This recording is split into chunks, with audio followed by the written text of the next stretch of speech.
મિત્રો જય દાદા દ્વારકાથી જય માં ભવાની. કેમ છો બધા? મજામાં ને? મિત્રો આજે આપણે એક વાત કરીએ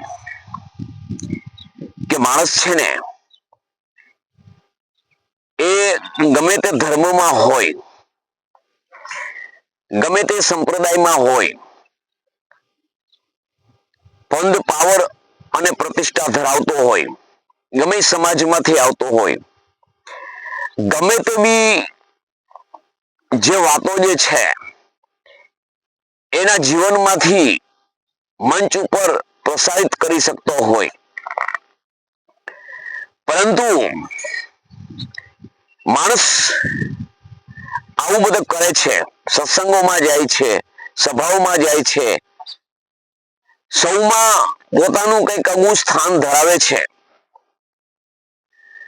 છતાં એ માણસનું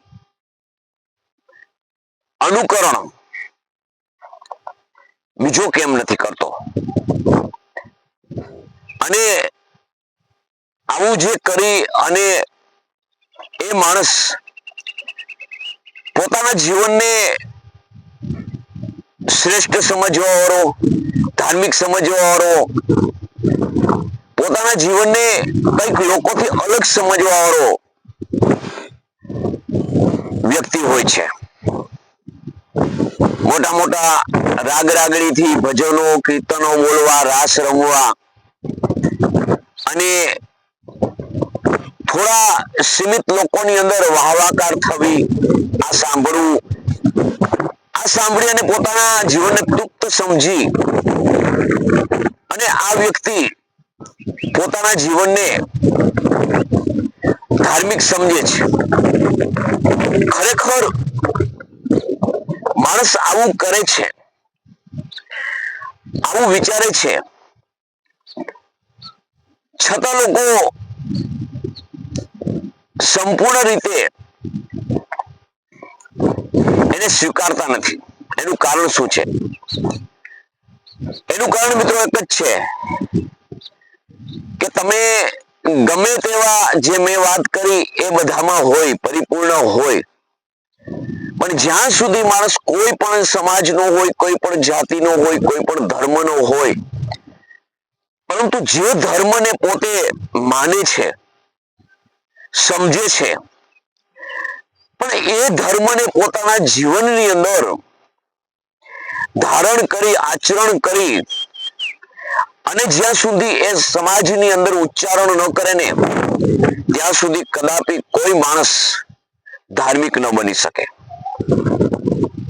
તમે તમારા જીવનની તૃપ્તતા એટલી અનુભવો છો કે તમે કોઈ મંદિર, મસ્જિદ, ગુરુદ્વાર, ચર્ચમાં જઈ અને તમે મોટી મોટી સભાઓ, મોટી મોટી જન મેદનીની અંદર તમે સારું વ્યક્તિત્વ આપી શકો છો, સારા કીર્તનો, ભજનો ગાઈ શકો છો.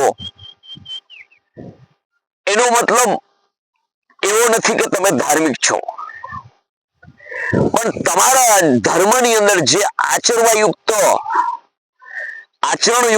જીવનમાં જે તમારા ધર્મની અંદર જે શૈલી છે, તમારા ધર્મની અંદર જે જે વાતો છે એને તમે ધારણ ન કરો, તમે એને આચરણમાં ના લાવો, ત્યાં સુધી તમારા જીવનને એવું સમજજો કે તમે કરો છો ને એ તમારા ધર્મને એક લાછન રૂપ છે. હું એવો નથી કહેતો કે તમે વિધર્મીઓ છો, કે તમે ખોટા દોડ કરો છો, પણ તમે એકવાર તમારા જીવનની અંદર ડોકિયું કાઢીને પૂછજો કે હું આ જે કરું છું અને જે આચરણ નથી કરતો એ ખરેખર સાચું છે કે ખોટું છે? તમને અંદરથી જવાબ મળી જશે. પરંતુ કોઈ માણસ પોતાના જીવનને ધાર્મિકતાના વેશો, ધાર્મિકતાની વાતો, ધાર્મિકતાના સ્થળ ઉપર જઈ અને પોતે તૃપ્ત સમજી શકતો હોય કે હું ધાર્મિક છું, તો એક એની માનસિકતા છે. કારણ કે જ્યાં સુધી તમારા જીવનની અંદર તમે ધર્મને ધારણ ન કરી શકો, ધારણ કરી એનું આચરણ ન કરી શકો, એની વાતોનો અર્થ તમે ન સમજી શકો ત્યાં સુધી તમે બીજાને ન સમજાવી શકો, બીજાને ઉપદેશ ન આપી શકો. કારણ કે આચરણ કરી ધર્મનું અને પછી બીજાને ઉચ્ચારણ કરીએ ને એની અસર થાય છે.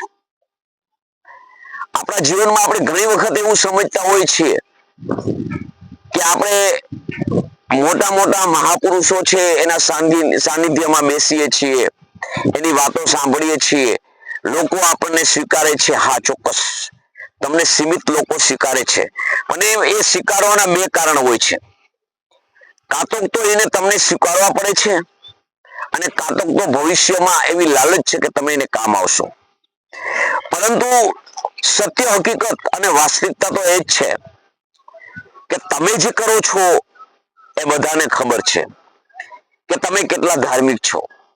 એટલે જો માણસ પોતાના જીવનને ખરેખર ધાર્મિક માનવા માંગતો હોય તો ગમે તે ધર્મમાં હોય પણ એ ધર્મને એના જીવનમાં ધારણ કરવો પડે, એ ધર્મને સમજવો પડે, એ ધર્મને જે વાતો છે, એના સિદ્ધાંતો છે, જે હર કોઈ ધર્મ અંદર સિદ્ધાંતો માનવ કલ્યાણ માટે હોય છે, માનવના ઉદ્ધાર માટે હોય છે, માનવને મદદ માટે હોય છે, પ્રાણી માત્ર ઉપર દયા રાખવા પ્રમાણે હોય છે. પરંતુ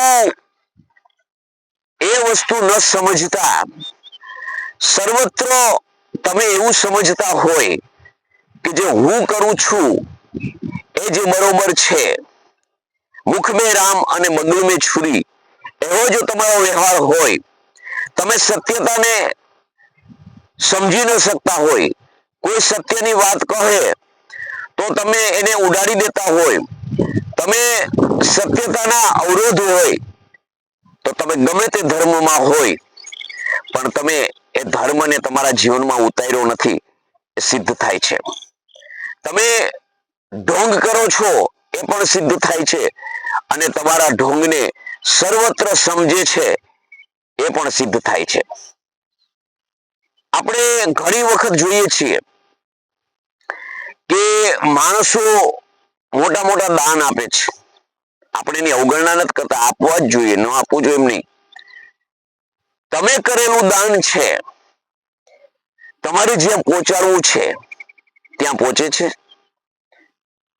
તમે જે દાન કરો છો એ ભેદભાવ વૃત્તિનો તો નથી ને? તમે દાન કરો છો ત્યાં તમારો ધર્મ છે, ધર્મને લક્ષ્યમાં રાખી અને સર્વત્ર માનવ સમાજ એક છે એવું સમજી અને તમે ઉદાર હાથે જે આપો છો, તે તમે આપો છો એમાં પણ તમારો કોઈ લેશ માત્ર સ્વાર્થ તો નથી ને? તમે ધાર્મિક થઈ અને જીવનમાં જે પડઘા મારો છો, તમે મોટા દાતા બનો છો, પણ એ દાતા પાછળનું કારણ જો તમારી વાહવાકાર પૂરતું હોય, તમારા સમાજ સીમિત હોય, તમે બીજાને અવગણતા હોય, તો એ દાન પણ તમારું વ્યર્થ છે. આ બધા ધર્મની અંદર ગમે તે ધર્મ તમે માનો પણ સિદ્ધાંતો તો એક જ છે. સિદ્ધાંત એક જ છે કે માનવ થઈને આવ્યા છીએ આપણે, તો પેલા ધર્મ આપણો માનવ છે. પેલા તો ગમે તે ધર્મના હોય, તમારા જીવનની અંદર ભેદભાવ વૃત્તિ ન નીકળે, તમારા ભાવમાં દ્વેષ ન નીકળે, ક્લેશ ન નીકળે, તમારા દિલની અંદરથી દાજ ન નીકળે.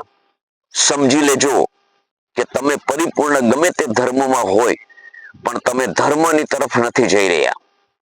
તમે જે જાઓ છો એ તમારું જે માધ્યમ છે એ સત્ય છે, પરંતુ તમે ખાલી જગ્યાએ જાઓ છો, તમે ખાલી મંદિરે જવા પૂરતા જાઓ છો. કારણ કે તમારું જે મન જવું જોઈએ, બુદ્ધિ જવી જોઈએ, તમારો અંતર આત્મા જવો જોઈએ, એ તમારી સાથે નથી, એ બીજી જગ્યાએ છે. માટે ધર્મને જ્યાં સુધી તમારા જીવનની અંદર તમે ધારણ ન કરી શકો, તમે એનું આચરણ ન કરી શકો, તમે એનું પાલન ન કરી શકો, ત્યાં સુધી તમારી વાતનું કોઈ પાલન ન કરી શકે.